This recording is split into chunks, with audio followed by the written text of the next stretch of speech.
Welcome to your weekly news with Marcela Tomčíková. Let's dive into the stories that matter, the insights that keep you one step ahead. This edition will be a lot about Christmas time, an inspiration for you. But we begin with the most important thing, which is our health. The construction of a new emergency medical service station for the central Bohemian region has officially begun in Benešov. The modern facilities will offer conditions that meet today's demand for the operation of emergency medical services. The construction thus entered its first phase with the laying of the foundation stone. The new Benešov ambulance post will replace the long unsuitable space and unify operations and technical base under one roof. The Benešov post is the so-called district station, where we have a large station for our paramedics as well. But the car repair shop and a tire service are also situated in the ADAU. And if you look around, the station has earned this a little bit. I am very happy that after all these years we finally managed to finalize the whole project to the stage of a tendered supplier. The ambulance service at Benešov Hospital simply existed for many years from the 70s. And this is a tradition we are extremely happy to support. And we will do everything possible so that it can remain here in the future. So for us, it is simply the alpha and omega, a priority. We will do everything so that they are here. The new facilities should strengthen not only crew comfort but also operational flow and equipment care, without which responses cannot happen. They will have a new car repair shop here, which services the ambulances from the entire central Bohemian region. They will also have the day rooms here, where they actually spend the day while waiting for a deployment. They will have storage for medical supplies here. They will have the actual garages for the ambulances, and they will also have a relaxation area, and that covers everything that you actually need at the ambulance station, because the time you spend at the station is a bit different than in healthcare facilities, because the ambulance service is about the work being mainly in the field. So when you get back, you need the vehicle to be kept warm, you need the vehicle plugged into the electric supply, and you need to have the medical supplies readily available for restocking that which has become biologically compromised or soiled. You need a place to set it down so that the staff does not suffer any harm. The costs for the construction total 101 million Czech crowns, with the majority covered by a grant from the European Union. The laying of the cornerstone is therefore the initial step toward the construction project, which is set to fundamentally enhance the facilities for one of the most crucial crews in central Bohemia.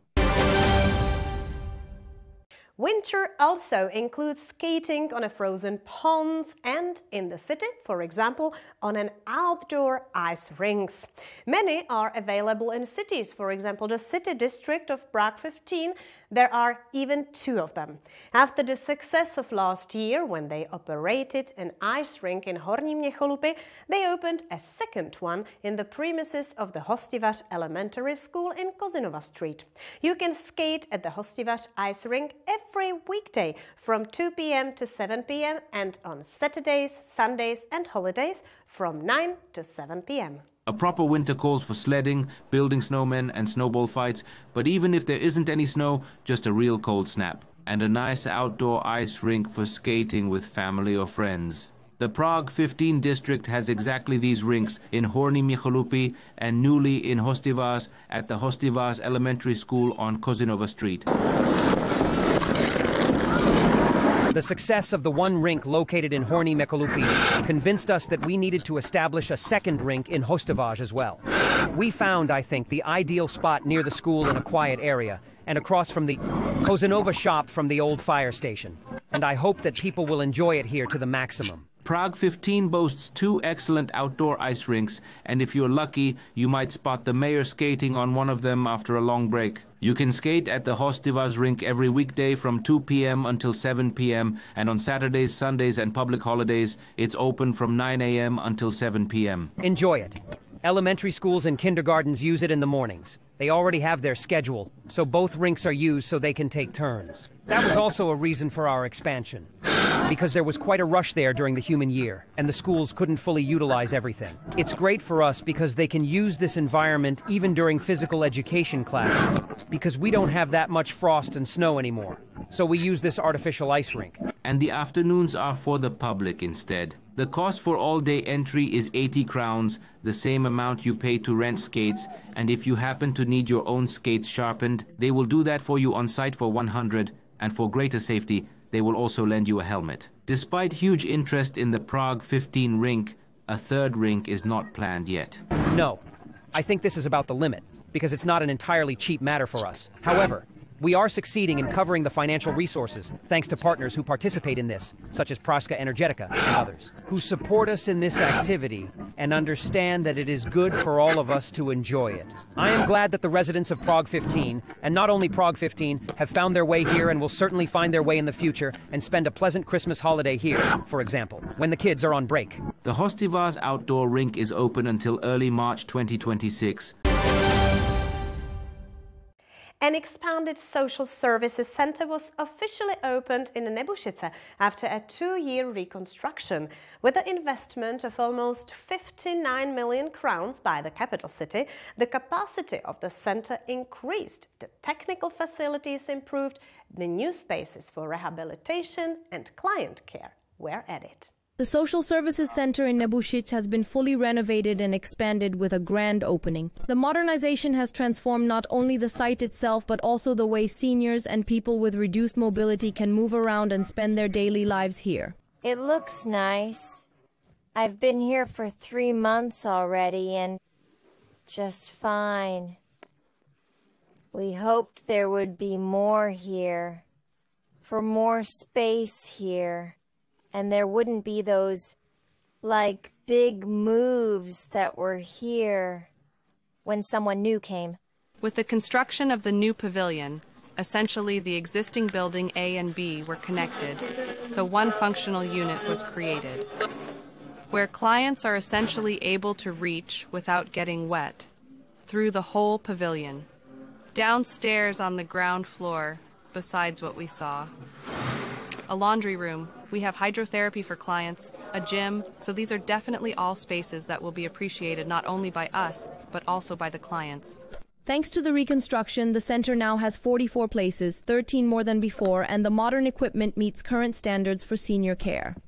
We give Prague residents new places, a new, dignified, beautiful home where they will be sure they are cared for, and that's the most important thing. The construction itself took 2 years. The Prague City Hall carried it out because Nebušice is a smaller municipal district, so they would not have possessed the necessary finances nor the administrative capacity for it, so we effectively completed it on their behalf. The cost was 59 million excluding VAT. But I think it was absolutely worth it. The center offers a safe, accessible, and dignified environment in which they can stay at home for as long as possible, albeit under professional supervision. Christmas time is an inspiration also for the Prague Zoo and its inhabitants. Today we look for help. This year, the Prague Zoo is highlighting animal orphans who need public support. One of them is a South American tapir, an important gardener of tropical ecosystem, as well as an inconspicuous inhabitant of the rainforests. Prague Zoo is presenting new animal babies this year as well. One of these newcomers is the tapir, an unassuming resident of the American rainforests which plays a surprisingly crucial role in the wild. As the name suggests, it lives in South America east of the Andes. Well, next to elephants, it is probably the most famous owner of a trunk, or perhaps rather, a little trunk. The unmistakable characteristic of tapirs is precisely their elongated upper canine teeth and their nose. The South American tapir is the most representative species of this genus. Tapirs are strongly tied to aquatic environments. They escape predators into the water, but it also serves them for cooling down and for finding food. In the rainforest, they mainly move in the dense undergrowth. Growth. This is an ungulate closely associated with water, where it cools down, or it also consumes various water plants. It also moves through the undergrowth, where it nibbles on various shoots of trees and bushes, and they are sometimes aptly referred to as the gardeners of the rainforest. And that is because they consume the fruits of trees, and their seeds are then spread further in this way. The young tapirs are peculiar. They sport a typical striped pajama pattern that provides perfect camouflage in the wild, which lasts for approximately 6 months. Adults are single-colored, but the young have a so-called pajamas. This means their coat is adorned with dots and stripes that occasionally resemble Morse code. In the Prague Zoo, you can observe the female named Taluin and the male named Tex in the lower section of the grounds. You can find the South American tapir in the lower part of the Prague Zoo area. This year's tapir babies are intended to remind people of the rapid decline of this species in its natural habitat and the critical importance of its conservation. In Tolcův Dvůr in the Prague 15 district, they celebrated Advent Sunday with songs, good food and drinks. Musical singer Vít Bečvář also arrived. There were also so-called Advent carols, a puppet fairy tale for children, the Chester and the Devil for the children to enjoy. The highlight was an interesting tradition in the form of giving out candles.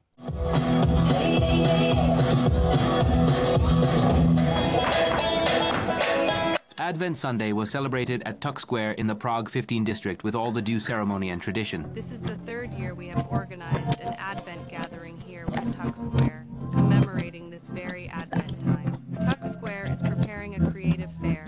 There are workshops here in the halls inside that are for sale, but at the same time people can make some products themselves. Then, outside, we prepare the program featuring performances by our local schools. Musical singer Vít Bečvář arrived, and there were Advent carols, a puppet show for kids, a clown, and a devil for the children's enjoyment. The highlight was an interesting tradition in the form of giving away candles. And we proceed with the procession through Kubatova Street into Chalapanika Street, where a little tree awaits us, which we will light up. Accompanying all of this was naturally excellent food and something hearty to warm everyone up. We aim to expand the selection.